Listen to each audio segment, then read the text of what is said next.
Hi, 7th graders. It's Mrs. Boudreau here to talk to you about a really important reading skill. Sometimes we come across words that we don't know, and if we don't figure them out, then there can be a misunderstanding. Watch this video with me and see what I'm talking about.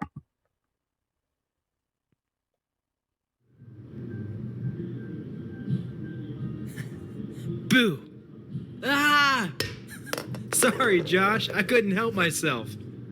Josh, that can is all shaken up. It's ready to rupture, and I will not clean up your mess. Ah! I just told you it was ready to rupture. Yeah, but I don't know what that word means.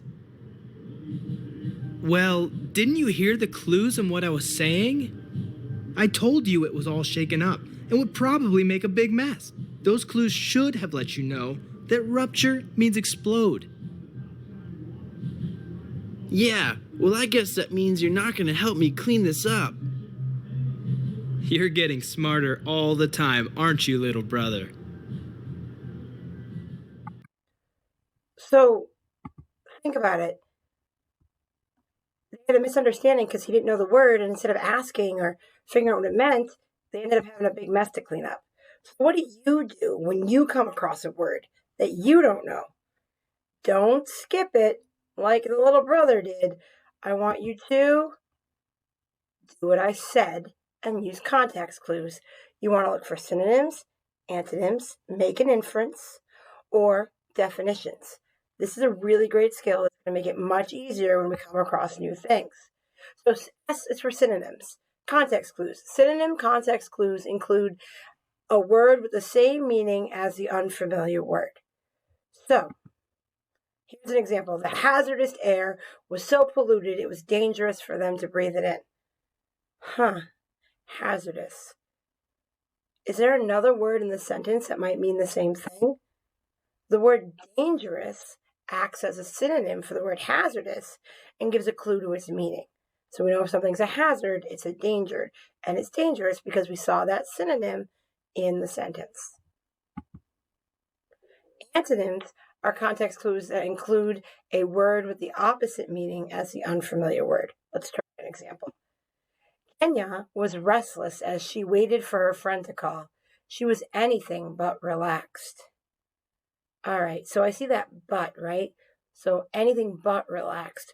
So I have a feeling that this might be the opposite, right? Because the word relaxed acts as an antonym for restless and lets us know that if you're restless, you're not at all relaxed, right? So you look for that word that might have an opposite meaning to help you figure it out. I, instead, is for inference. Inference context clues provide clues to the unfamiliar word's meaning without directly stating it. I glanced at the restricted area of the museum as he passed by.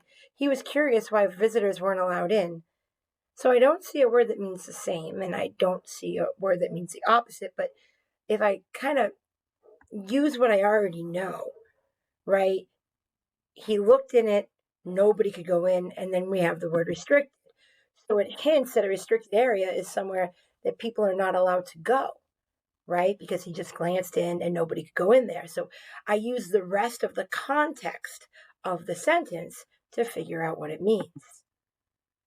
And then direct or definition is kind of the same. It directly tells you the definition in the sentence. All right. So usually if this happens, it's surrounded by commas on either side of the definition. So their elation or extreme happiness came after they arrived at the sleepover. So right in there, there's commas that tell us that elation means extreme happiness. It's defined directly in the sentence. So there are signals that you could look for, like I looked for those commas and I looked for those antonyms, but there's other words, like remember I said, or, but, those help us. So for said, when you can look for a synonym near the word, you might also see it says or and then the other word, or it might say likewise or similarly or the same as or also known as. Any of those in the sentence, let you know, ding, ding, ding, I have a synonym. A for antonym, right? The antonym is somewhere near the word in the sentence. So you might see like not or in contrast to rather than on the other hand, unlike, however, but, like we saw in that other sentence.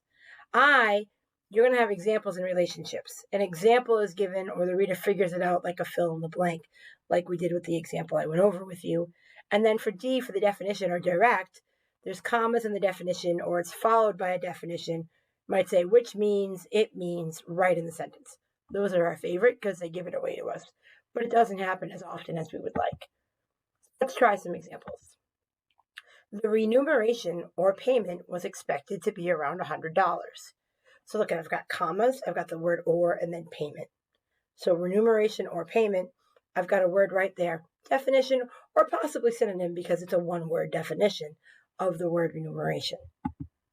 The exquisite necklace was so breathtaking, women waited in line just to see it.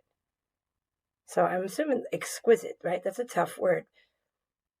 So it was so breathtaking. So exquisite and breathtaking mean the same. So it means it's like so great that it takes away my breath. It's got that word, right? It's got the word right near it. The incentive was enough to get Lynette to do her chores on time. So there's no antonym. There's no synonym, but incentive. It got her to do things. So I'm thinking, oh, it's something you do to get someone to do something. Like they must have promised her something if she got her chores done, right? So I have an idea what an incentive is, and the sentence makes more sense to me. While some of Ken's friends speculated he might be moving, others knew this was the case. So it comes right out. Speculated, right, is a tough word there. Others knew this was the case. So the opposite is knowing for a fact. So speculated must mean you're making a guess because that's the opposite of knowing for a fact. So that's an antonym strategy. So I want you to try this as you read. You can always look things up on Google. You can always define them, but sometimes that's not available to you, right? And sometimes it takes more time than you want. So context clues, look for the clues I said. S for synonym, A for antonym, I for inference, and D for definition. Good luck.